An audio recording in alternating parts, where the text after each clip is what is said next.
Okay. Hi, good morning, everybody. We're here at Addison Public Library, and we're here for the First Friday Book Club. What's up, everybody? We're here to talk about books and our lives and our interests and art and culture. And we're here at our Addison Township Public Library. As I said, today is November 4th, and we are here to discuss Wild by Cheryl Strayed. And before we get started, I thought we'd go around the table and introduce ourselves. My name is Jama. I'm the library director. I'm Dorothy. I'm Rita. I'm Denise. Mary Ellen. Welcome, everybody. We're so glad you're here.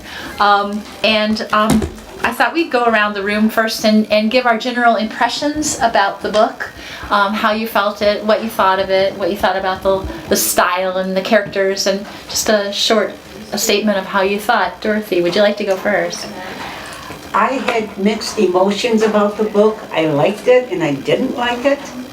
It was well written, but most of the time while reading it, I thought, oh my gosh, how can anybody be so naive and, Yeah. dumb about things and do something like this? I agree with you, Dorothy. She didn't come very well prepared, did she? Right.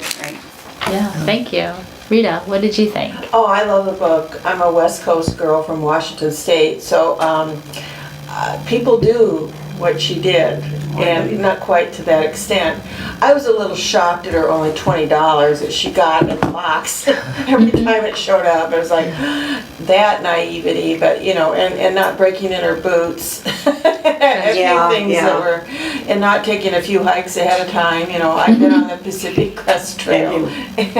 But I totally loved it. I loved because as you went through the book, you were on the trail with her.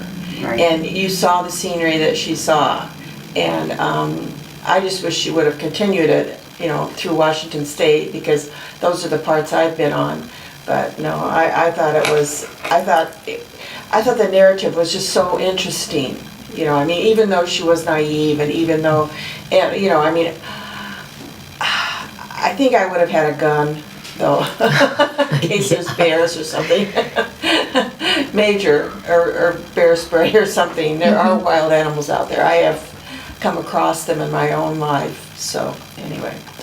Thank you. Yeah, I liked it, but there were just parts of this book, like you guys are saying, naive, and I was like, she's not real. It was like, she's in her own little world, and it was like, I had a hard time with that part. But in the going through all the hiking part, that was interesting to me, but it just wasn't my favorite. Oops, knocked over my candy. Okay. Sorry. That's fine. Yeah. Thank you. The writing was wonderful. You felt like you were on the trail, Right, yes.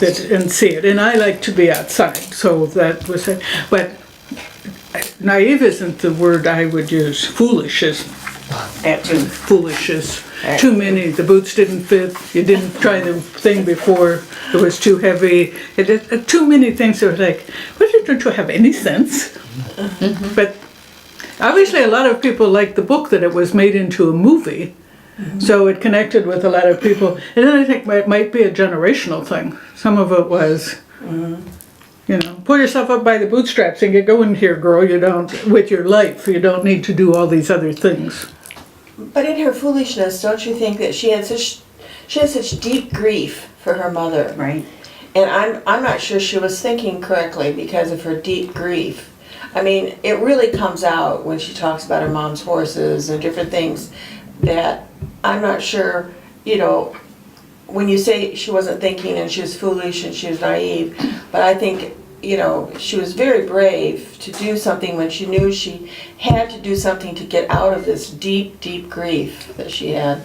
So, each to their own way of doing it. Some people stay in it for a long, long time and never come out of it. So. That's true. I agree with you, all of you. I thought you all had some really great things to say about it.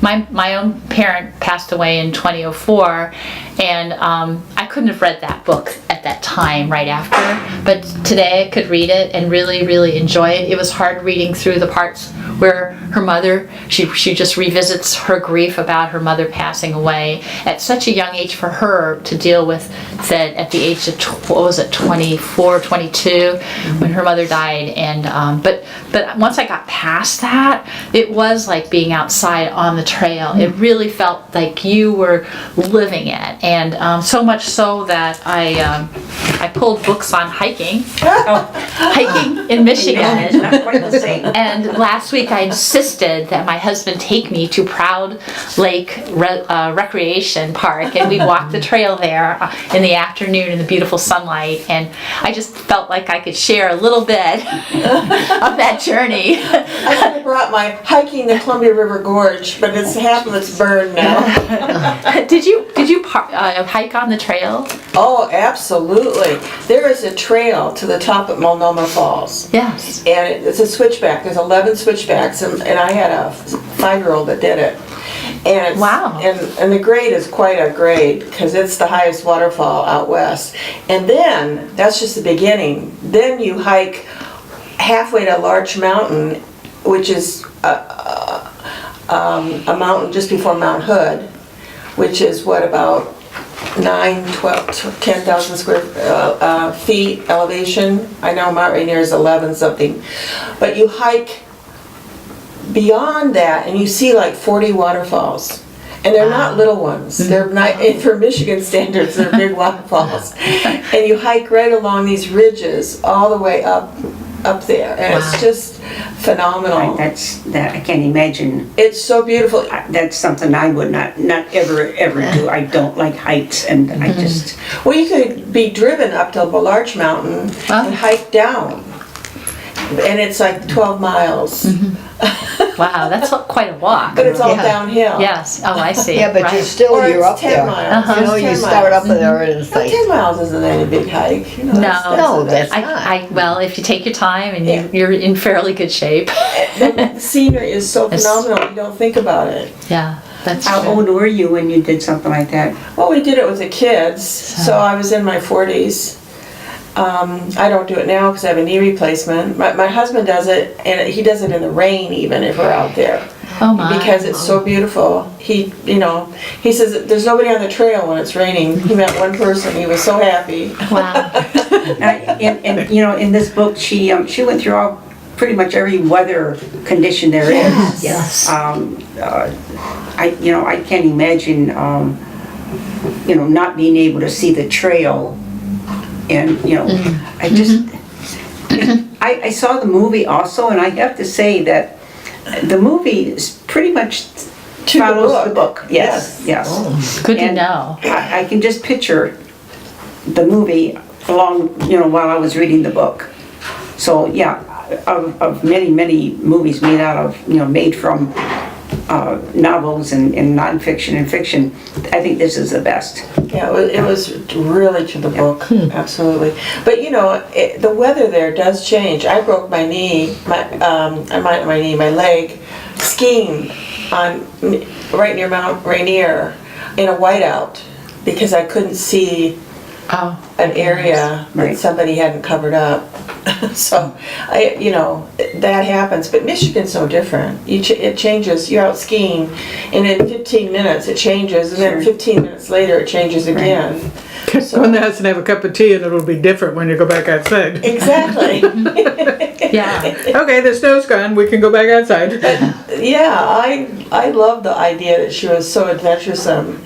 Now I like hotels, I'm sorry. With a pool, indoor pool. I never had the opportunity to do any hiking, when I was younger. I wish I had. Do you go to like the Addison Oaks and just Not really. No. walk the trails? No. We should do a field trip. Yeah. They have snakes there. Too many aches and pains and No. other problems that don't. I always did like walking, but too late. Too late. Yeah. Well, you can do your adventures from your armchair. Yes, And yes. this was quite an adventure. I thought we'd go through the questions today. With the first question being, the Pacific Crest Trail wasn't a world to me then. It was an idea, vague, outlandish, full of promise and mystery. Something bloomed inside me as I traced its jagged line with my finger on the map. And I have a picture. The map is in the beginning of the book. Why did the PCT, Pacific Crest Trail, capture Strade's imagination at that point in her life? Why do you think she chose that? You missed the map. Oh, You just thank went- you. Yeah, it's right in there, and it's over. I'd say it's 2,000 miles long. I would say sure. all the way from below LA, all the way up through Oregon to the Bridge of the Gods. It actually goes to Canada. Does it go to Canada? Well, that's her trail. That's Yeah, right. she She only went that far. That's right. Right. You're right. Yeah. So it's pretty amazing, what she did. But what do you think gave her that impetus to do this trip? Well, everything was going wrong in her life. Her mother had died, and she divorced her husband, and she did things that she should not have done that affected her whole life at that point, up to that point. And she changed her name, and I guess the name she chose was very appropriate, Strayed. Good point. Anybody That's right. get the implication there? I woke Yeah. up to that realization halfway into the book about the name. And I'm like, wait a minute, that's Sure, not her Strayed. real name. That was kind of interesting. So there are people that need a life-changing thing, to change. There's many things she could have done, but she chose to walk that trail. That's a good point. I understood the why she did it and everything, but I really missed the strayed part. But people do very abrupt things sometimes to make a change in their life. They make a move. They move across the country. They take a major job, whatever. Hopefully they don't get married. Really, that's right. But It's not going to solve anything. she grew up in a shack, you want to say.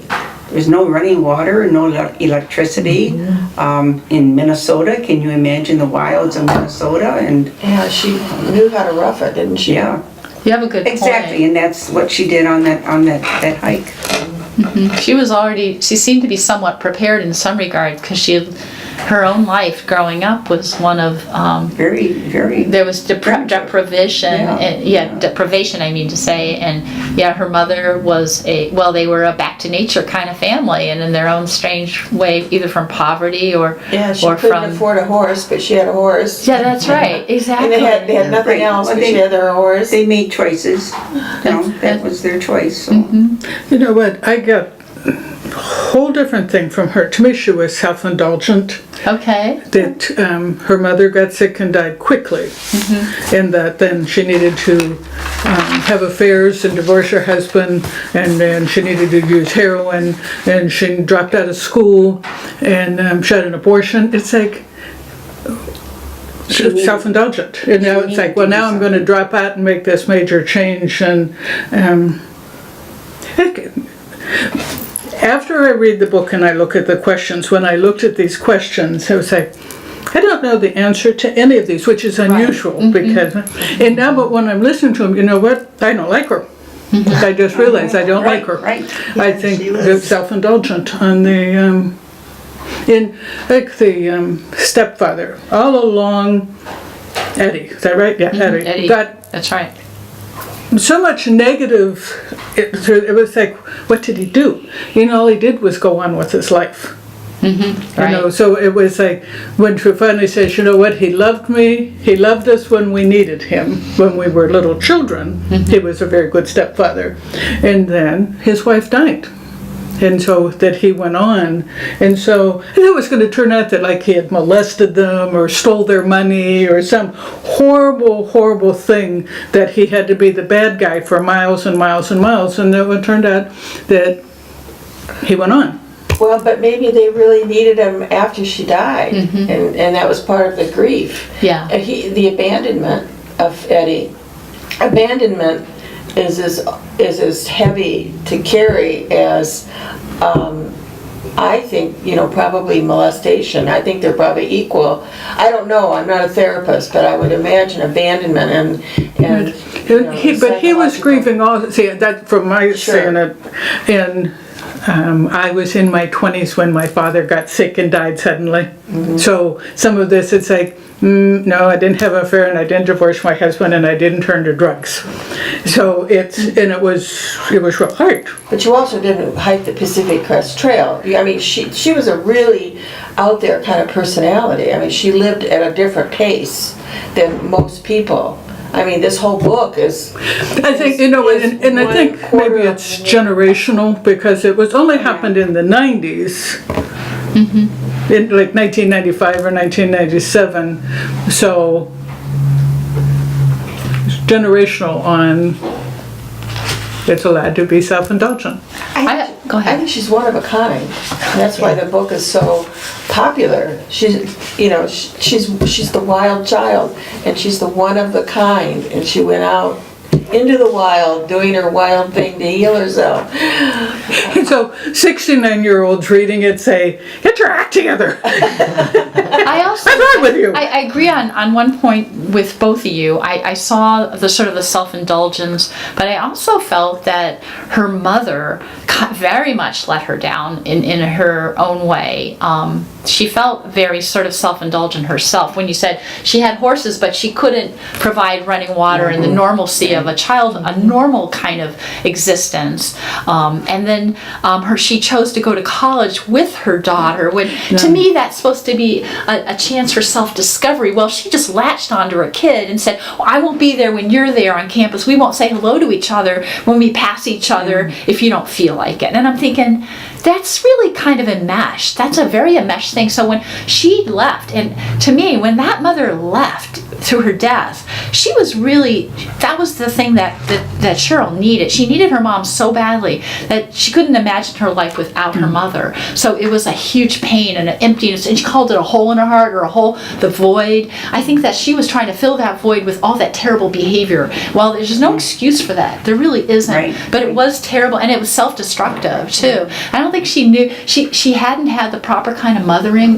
where she could make like rational decisions. Detachment. Yeah, so I think she was not, and of course her father wasn't there, and that whole discussion of what you need a father for, to help you become the warrior, help you to take care of yourself in the world. So she didn't have those two things going for her. Yeah, and he was more just a friend. He was a lightweight. Yeah. He wasn't really he wasn't what the mother was. Right. And she was an enmeshed mother. Yeah, it felt a little bit I have enmeshed to sons, me. And I see other women that are mothers of daughters, and they talk to their daughters a couple times a day, and these are adult women that have busy lives and whatever, and I always go, what? And when you have sons, you have to almost wait for them to call you, because they'll say, Mom, I'm busy, and they'll hang up on you, so you get, I know. My sister has girls and boys, and when the girl went away to school, they still talked on the phone every day, and when the boy went, my sister didn't hear from him, and he said, well, Mom, I moved away. And she said, I've talked to you every day since the day you were born. I can't now go 2 weeks and not talk to you. And like, okay, so they do a real quick. A daughter's always a daughter. Just make a connection. But the same thing, daughters going away is different than boys going away. Yeah, that's right. It is. That's what, instead of her being able to go away to college and start to detach, the mother went with her. I know. I was like, oh I my think goodness. This group, we're all more therapists than we are critics. more therapists. You're right. Good point. That's a really good point. Let's go to our next question. Each section of the book opens with a literary quote or two.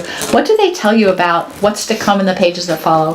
How does Strange's pairing of, say, Adrienne Rich and Joni Mitchell provide insight into her way of thinking? I personally did not know much of Adrienne Rich at all, except her name. And there were a lot of literary quotes that because of that question, I forced myself to go through the book and look them up, because I was thinking, why is she Why is she putting them there? And for me, it expressed the fact that she was a student of literature and she wanted to be a writer at this point in time. And so literature is really what was driving her to create this story. And she found, go ahead. This is one of those questions when I read it, I was like, I don't know. Right, and that's how I said too. That's exactly how I felt. After I thought about it a whole bunch, it's like, I don't know.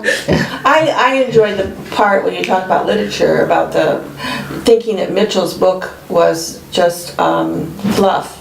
And even though Mitchell was one of her mother's favorite writers, and I mean he's deep and long, and his books are, you know, The Rising Sun, or I don't know. I mean, there's just so many of them, and to think that he's not a writer. Oh, that's right. Remember is That's right. Yeah. But she loved it. She traded a book with the family that she met that were. That's right. You know, they picked her up. They picked her up. They fed her, right? Right. They fed her, let her take a shower at their. That's right. At their campground site. They had a cabin, and it was during the 4th of July weekend. So I don't remember that part. Yeah, it's kind of vague to me now. Yeah. But the whole idea that books were really important, and that I know that we could wait for that question, but the part that she burned the pages of the book, right, for me that was so it made her interesting. backlighter. I know. I would never. Yes. I would never have thought of that. No. Doing that. So I know. Thank goodness she didn't burn her guide. Yeah, But right. she did burn her guide as she went. As she went. Pages. It was part ingenious. she no longer needed. To me, it's a part. The Pacific Crest Trail out west is kind of a romantic thing. Is a, yeah. And the Sierra Club, you know, they volunteer, keep up all these trails. There are so many beautiful trails, just millions of them. But it is a romantic ideal out there. So, Well, pretty much everybody she met on the trail were in. I mean, they were more than couples, right? I only remember she was the only lone hiker. well, think of the young man who went hiking in the Southwest and and he was kind of semi-rock climbing, he ended up cutting off his own arm. Oh, yes. You know, James so, I mean, Franco in that movie. okay, Was it yes. 25 hours or something? Yeah. But, so it's not unheard of. I would recommend it. Right, even though my own husband has done but he's done it on trails that are very well known, and that you will see a couple people hopefully on the trail. But what a way to go. Well, one of the other interesting characters she met, I just wanted to jump ahead a little bit, was the guy called Jimmy Carter. Do you remember him? He was the one interviewing people who were hobos. yeah. To the hobo interview Right. that he did with her. But I'm not a hobo. Yeah, she kept denying. The word hobo, of course, is extremely loaded, I wouldn't thought you say? He could very well have been a hobo himself. The way they described his car. Yeah, yeah. He was filled with His junk. little bag of goodies and. Yes. I could understand when she would meet up with people, how glad she was to see them, but also then how glad she was to be by herself. If you were doing something of this manner, you would want to be by yourself and not talking and absorbing the scenery and the sounds and the everything around. There's stuff like that she woke up and the frogs were under. You could see her going My like, God. get off me, get off me. The hands of the frog, the feet of the frogs crawling over her body while she was lying on the that was so, the way she described it too, the way it just kind of just unfolded of the feelings that it's like she was trying to imagine what it was, right? She went, well, could it be this? Could it be that? And then she realized what it was. And she freaked Get off out. me, get off me. Now, did she keep a diary? Yes, she did. What's it? Yes. Oh, so so she kept a diary when she was on this. Yes. Yeah, you don't really get a sense of that while you're reading that she kept a journal, but when I went back and read some articles about it, she kept a really careful journal. It was one of the first things when she was like, oh wait, there's too much. It's like, no, I need my blank journal. But she doesn't say a whole lot that she writes in it, but the after thing saying that her notes and then contacting people and I think the whole asking idea, for feedback. her whole idea when she started was to write a book. of It her could have trip. been. Because she always I thought she was going to be a writer. Yes. That was, Oh, and she's a phenomenal writer. but, I mean, When you really live the experience, and I think that's why people read it. How many of us are going to hike the Pacific Crest Trail? Zippo, but we get to experience it through her, and do we ever? That's right. I mean, I waited for that $20 box and lemonade as much as she did. Yes, yeah. At the different. Right, the Snapple. Every time she sits down and drinks a Snapple, you go, yes, I want to taste it. Well, when she didn't have any money and she looked at other people's food in restaurants, you felt so bad for her. I would have given her my breakfast if I'd known. but when she said know. that the person that was going to invite her out to dinner and said, he doesn't know I can eat 4 dinners in a row now from all the... That's right. Or saying barbarians, they were going on after the food like That's a hard barbarians. way That's to lose right. weight, though. Yeah. There's a good question here. On the trail, Strayed encounters mostly men. How does this work in her favor?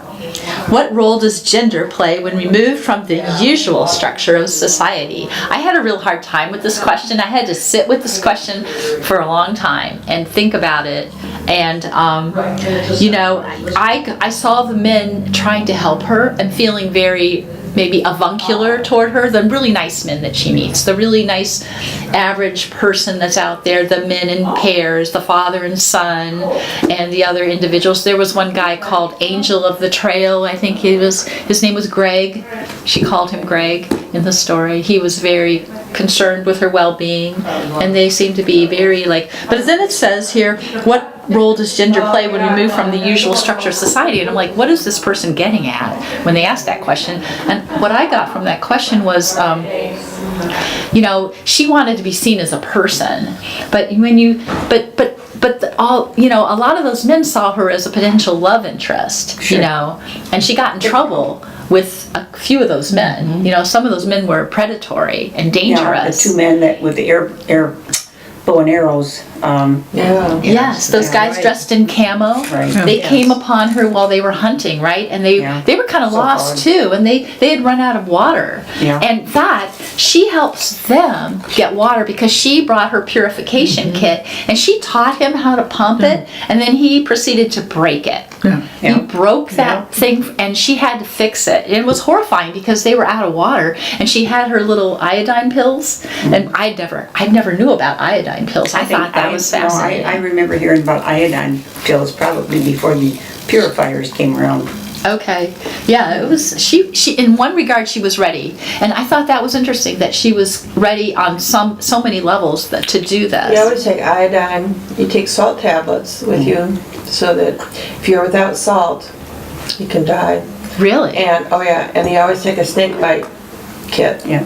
Those are the 3 things you have to And a take gun. besides water. Well, I take a gun. Yeah, I Do would these do it. campers bring guns, do you think? But And then, now- Do these Nowadays, yeah. hikers, do you think they Nowadays, bring yeah, guns with sure. them? Well, if you're gonna Do you know go what- out, when you go out where there's huge bears, Oh, yes.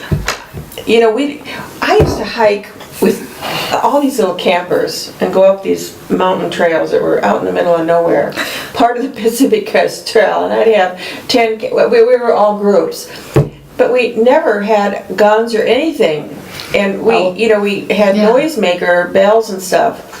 I can't believe what we did, because if you had a big grizzly or something, I mean, God forbid. She had her whistle. Yeah, but That's true, she had It the was so whistle. loud that it served the purpose. well, now they have the sprays and stuff. Yeah. But That that's wouldn't affect a bear. no, and those bears are huge. No, I don't know. And she met plenty of bears. occurs to me from this question with our discussion, most everybody on the trail, the women of course, but the men were all helpful to her, but those 2 men that scared her Yeah. were not hikers. No, They that's were right. hunters Yes. that were Yeah. happened to be, but everybody else that she ran into, and say the men, knew that she was making the adventure of hiking and doing Yes, the they work were. and that.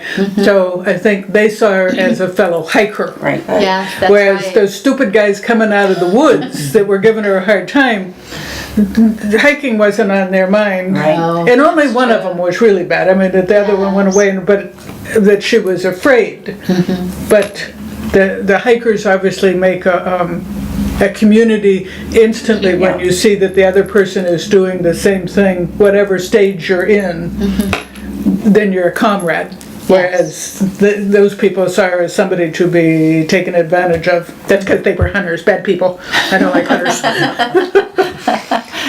But I thought it was interesting. Like, I think you mentioned earlier that sometimes she really wanted to be by herself, and then sometimes, like toward the end, you saw her take part in a group hike with a bunch of men and women together on the trail. But she never stayed with them. And she never stayed with I them. kept expecting her to stay with them, and she didn't. No, she wanted that time by herself, and part of that, I think, is part of her wanting to really grow herself, make herself mature by herself, and face the fears, her own fears by herself. I think that's what she needed to do, and I think that's what it was kind of about. Well, when you talk about hunters, when you live out west, all of my friends hunted, and they ate. I remember them shooting down the birds and, defeathering it and roasting it. And that was part of the hiking experience, was to eat whatever you could find on the trail, berries or whatever, and, That's probably why it doesn't sound nice to me. I never ate squirrel, but we definitely fished. We would fish all the time and catch fish, and there's so many places that are just unbelievable. The Rogue River is just full of salmon, and the salmon come up the Columbia, and the sea lions come with it quite a ways up and eat it. And so here's the fishermen coming down the river, meeting the sea lions, and the sea lions are eating the fish. It is kind of crazy. It's just a different lifestyle. Yeah. So you can't say hunters because We're all just one big bad group of people. Well, yeah, they're not out there with their AK whatever, but they have their bow and arrows, and they have their rifles, and they're living. They elk and deer, but whatever they hunt, they skin and they put in their backs and they carry out, or they put on their horses. Perhaps I've lived in Ohio, Michigan, and western New York, so that the two big trails to walk on the two coasts are they're so far away that wasn't even a idea. But Michigan is huge in hunting. Huge! Oh my gosh! Oh yeah. And I don't like any of them. I know. I got out of my car. I was listening to this book on the way into work, and I was in my own little world. I have to admit. I got out of the car, and there was a deer right on tied to someone else's car, parked right next to me in the parking lot. And of course, it was dead. It was looking me straight in the face. Right? It was November, right? And I was like, oh my gosh, how did I not see that before I got out of the car? When anyone ever tells a hunting story, my husband says, Mary Ellen doesn't want you to do anything that's something you can pet. And now, never mind if I was in the woods and a great big black bear came, it'd be like, oh, let me do your neck, baby. I'd want to be doing the giant moose and that. It's I'd want to, if I was walking the trail of the big thing, or the snakes, I wouldn't want to talk to the snakes. I'd go around like she did. But everything else would be like, oh, come in here, be with me and cuddle. But there was we have red foxes on our property, and deer and raccoons, and you name it. We got them all out there. Yeah. In fact, you didn't see the big one yesterday, the deer.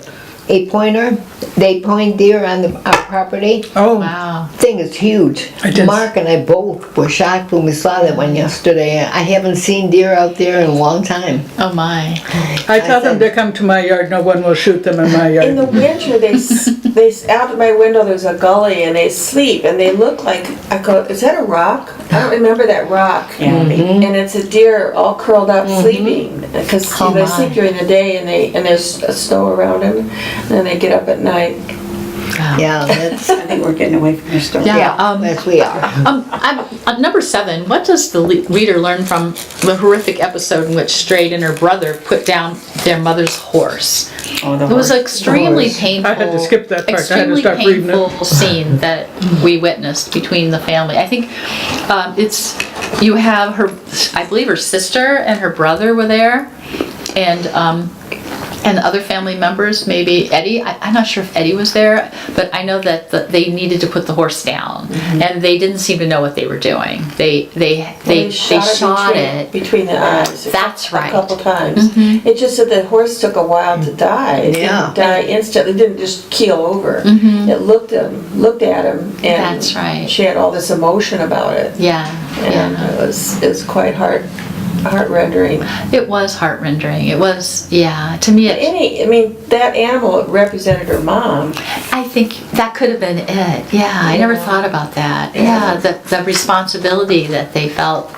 Yeah, because she was her mother's horse, right? The horse was her mom's. So. And it was a real old horse, like was it 21 years old or something? I don't know. I didn't know horses lived that long. Because dogs usually lived about 13 to 15 years. It's like, what?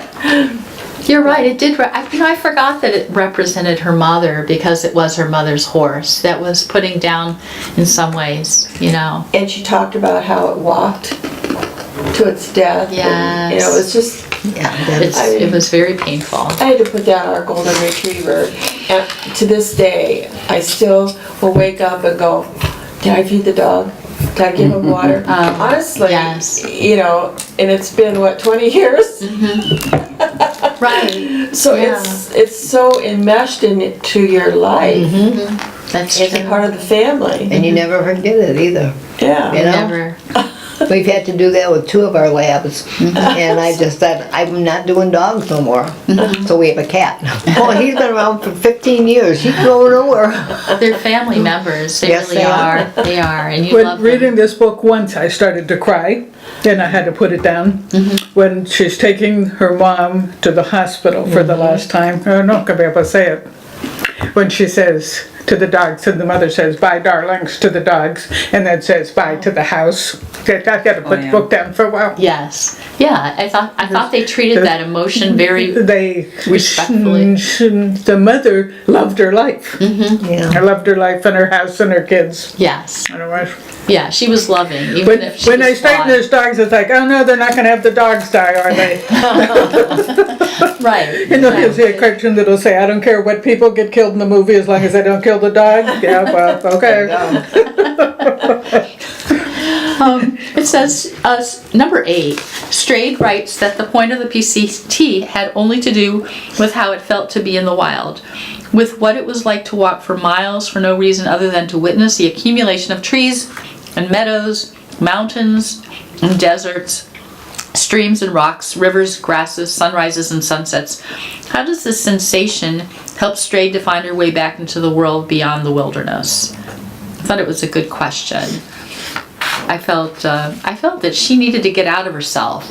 When she delved into heroin, which I think they kind of brushed over in the story, it seemed like when you get into that, it's almost like there's no return for most people. She was one of those fortunate people that maybe saw the signs, and her friends did kind of an intervention with her. It felt like she needed. Her ex-husband. Her ex-husband, he intervened and said, "What are you doing?" And she also had an opportunity to do it again while she was hiking, didn't she? Oh, yeah, someone offered her something. Yeah. Yeah, that's right. There were hippies out there too, if I recall. Yeah. And she said, I'm sorry, someplace about... I'm thinking, as you're describing what she's seeing, I think she just come to realize that it's a big world out there. There's more to life than how she lived it so far. And I think that helped her heal and get to the point at the end of the hike what kind of person she ended up. And she changes. Well, she at some point said that she thought she had been gonna, like, at night rest and think about all the things, and that she realized that she was so busy, one foot in front of one, that she didn't. And I think it gave her space for all that, like you're saying, all that stuff that was like, she couldn't think about it. She was and so it freed her brain to enjoy the scenery and the stuff. Yeah. So then that you could maybe take a step back and look at it. They're Well, saying that that was the whole point of her hike. Well, Yeah. to get out of yourself, to really get out of yourself and find out that this is a really large universe, and a part of the healing process is a sense of spirituality, not necessarily a God, but when you get. I can't imagine hiking that far. I've driven that far, and it's a drive. So I've driven from Canada all the way to Mexico. And it's like, whoa! She hiked it. She hiked it. She walked those miles. when my toenails would start falling off, I think I'd say, okay, you know what, we'll go back. Oh my gosh, yes. But Yeah. to find out, I mean, how can you not have a sense of spirituality and a wholeness to yourself after doing something like that? Sure. No, you got a good I mean, point. that's what people do on vacation when they get too tired of the rat race and they're kind of losing themselves. To get out of themselves and out of the rat race, they go out and veg out on a beach and take long hikes and whatever, and get back to the goodness of the world. And if you're outside in all the things you've been able to see, then you're seeing how small your problems are compared to how big the world and the universe is. That's true. At times, like you said before, she was too tired to even think about her problems anymore. And she was replacing those problems with new things, new hope, new relationships, new ways of coping. Getting through each day as she was. Yeah. Yeah, true. She challenged herself and she coped amazingly well, considering she lost her shoe. I thought Yeah. when she Well, no, that was the best part of the book. right, the best part when she lost her shoe.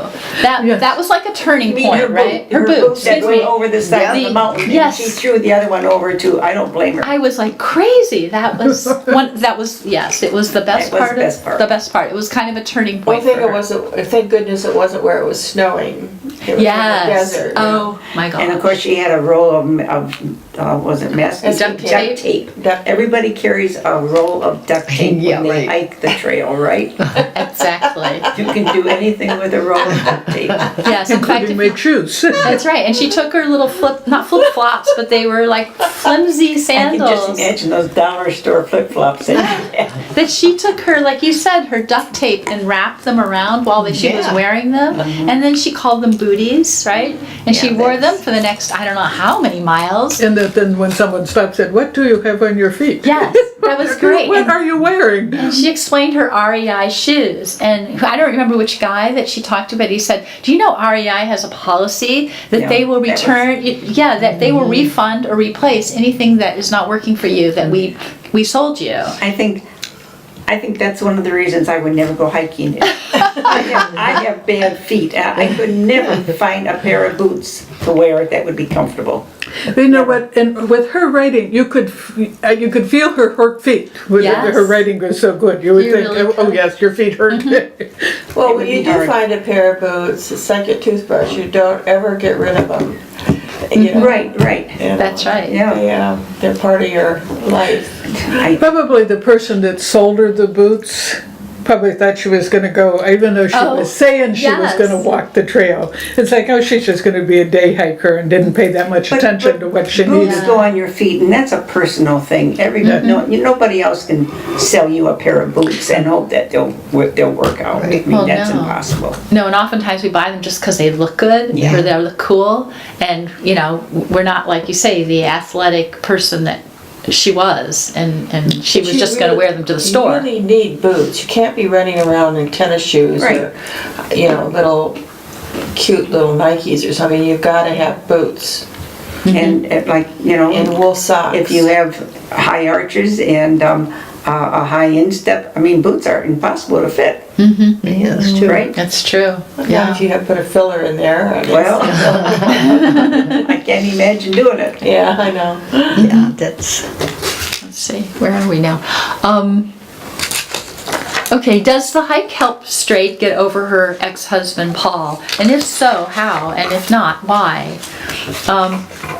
By the end of the book, I'd almost forgotten about Paul, to be honest. Well, I kept on hoping Who's maybe- Paul? Yeah, who is he? Maybe they would get back The together. poor hapless husband. Yes. They wouldn't. What was that, I Dorothy? kept on hoping they'd get back together again. He sounded like a really good guy. He was He was a wonderful man. He was a great guy. There was nothing wrong with that guy. He seemed to be the best guy in the world. And you know what? She did too many bad things. He was a free spirit Yes. too, since he dropped out of his PhD program to play guitar. Oh, that's So right. he was a free spirit. Yes, you have a But point. um, That's right. they were so young when they got married that even without all of the disasters, they probably wouldn't have stayed together. But That's true. I think of that marriage almost as an escape from her family of origin. You know, that she, like you said, she married him right out of, right in college or before college. It was almost as if she just left one family and became another family, and then realized that